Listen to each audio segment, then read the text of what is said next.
Hello IELTS candidates. In today's video, we are going to teach you how to answer the follow-up questions for the cue card. Describe an argument two of your friends had. Now, there is no hard and fast rule on how you should answer a follow-up question, but there is one method that the examiners prefer. If the candidate is using that method, there are chances that he or she might score well. In today's video, we are also going to teach you some idioms, some vocabulary to use while discussing the topic, which might help you score better. And we would like to remind you that if you have been watching our channel since a while but haven't yet subscribed, please subscribe because it helps us grow. Welcome to my IELTS stream.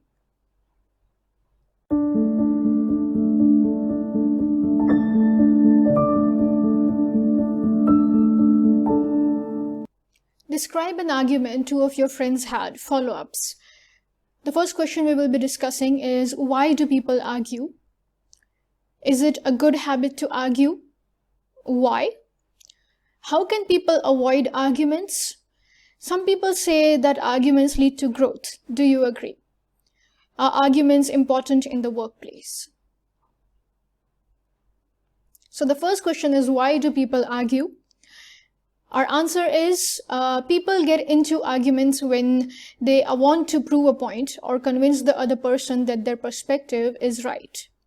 I mean that when a person feels that they have to make a point as the opposite person is against their opinions, plus if they feel offended, that's when someone might get agitated and the conversation gets heated.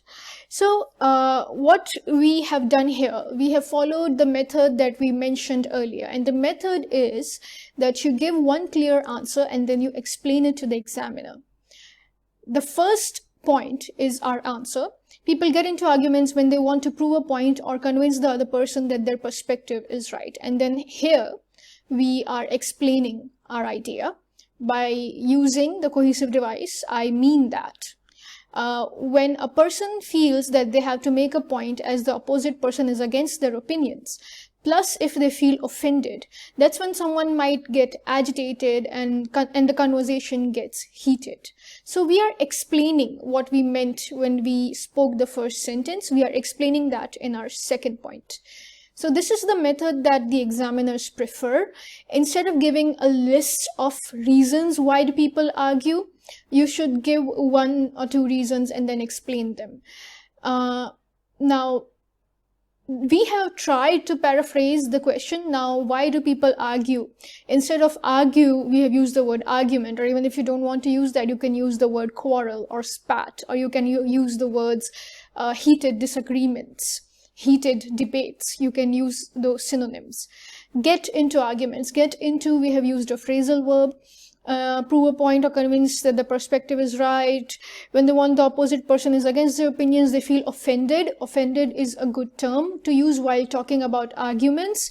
Agitated. Agitated is a good term which says that the person felt offended or if the person got angry or emotional. So that's called being agitated. And the conversation gets heated. Instead of reusing the word argument again and again, we could say that the conversation gets heated or a heated conversation. These are also the words that you can use. Is it a good habit to argue? Our answer is, it depends on how often you get into arguments. Our explanation is, if you argue so much that it starts to affect your image, then it's not a good thing. But everyone is bound to get into quarrels now and then. It is good when it clears out the air between people, but if it ruins more and more relationships, then it's not a good thing. So here we have used a few idioms, like now and then is an idiom, and clears out the air is another idiom. It means that when it resolves some confusion between two people, because they argued, they now know the truth, and now they have resolved whatever that was confusing them, and now they have a better relationship. So yeah, arguing could be good, but then if it ruins more and more relationships, then it's not a good thing. We have made our point clear. When we said it depends on how often you get into arguments, we have now explained how the frequency of arguments can be sometimes good or bad, and what kind of arguments are good and what kind could be bad. And while explaining that, in the second point, we have used complex sentences. Why? Now, the examiner might ask you a lot of why and how questions, and this happens a lot in whenever candidates appear for the speaking test. So you should be ready to answer why and how questions, even if you think that you have already explained yourself. When you argue too much and ruin your friendship with a lot of people, you are going to end up alone. So the last point of our previous answer was that if you argue too much, then you might ruin relationships. So it's not a good thing. And that's when the examiner is asking why. So that means he wants us to answer how getting into too many arguments is actually bad. So when you argue too much and ruin your friendship with a lot of people, you're going to end up alone. End up is a phrasal verb. If you do it too much, then you might start doing it at work and your colleagues could start disliking you, and that will lead to an unhealthy work environment. So we have related our explanation to the work environment. So in a way, we are giving an example. Examiners also like examples in the third part of the speaking test. Now, the good points that you could include in the way that you answer is giving a clear idea or two clear ideas and then explaining them and giving an example. If you remember these 3 steps, it will become easier for you to answer the speaking part 3 of any cue card.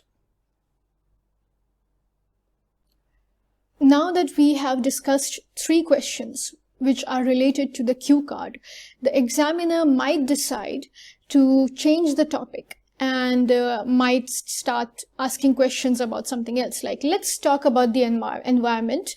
What do you think about so and so? So you should not go into the exam hall thinking that all the follow-up questions will be about the cue card. So it is up to the examiner. They really have authority to decide over what they want to ask. But since in this video we are trying to give you ideas on what to do if you face a follow-up session about this particular cue card, we are going to give you 3 more questions and ideas on how to answer that. Apart from this, you should be ready for answering a lot of why and how questions, because the examiner might just decide on going ahead with why and how. This also happens in cases if the examiner feels that you have memorized your answers. That's why they want you to be more articulate and explain yourself, and they want to check if you're actually able to speak on this topic or not. How can people avoid arguments? The best way is to just ignore people when they try to agitate you or have a different opinion. This is our answer. Now we are going to explain it. In many cases, ignorance is bliss. Ignorance is bliss means if you ignore something, you'll be happy. Don't get into it. So ignorance is bliss is another idiom, and you should learn to save your energy and accept the fact that you cannot change people at the end of the day. This is sort of an idiom too. At the end of the day, everyone is entitled to their opinions. So the best way is to just ignore people when they agitate you or have a different point of view, and hence you can avoid arguments. That is the point we're trying to make. Some people say that arguments lead to growth. Do you agree? Yes, they could lead to growth. So we are first answering the question that yes, we are agreeing. You have to be clear and actually answer the question that the examiner is asking. Yes, they could lead to growth if you argue with someone who talks with logic and has reasons to believe what they believe. So we are giving our idea. We are saying yes, we agree, and then we are giving our idea just the way we do in the agree-disagree essay category. Then you might come across a new perspective, which could also be true according to that person's experience. You can learn new things and see things from a new angle. This can lead to growth. So we have explained our idea that if you argue with someone who talks with logic and has reasons, so you might get to see a new perspective and hence you will learn something. Are arguments important in the workplace? So this is a specific question and you should answer it specifically about the workplace. At the workplace, we should try to avoid arguing as your relationship with others impacts your productivity. Good term. And a bad work environment also impacts your mental health. Work environment is another good term. Mental health is good term. However, so now we are using a cohesive device where we are trying to say that this is a point, but we should also keep in mind this. However, some people do not understand things when we tell them nicely.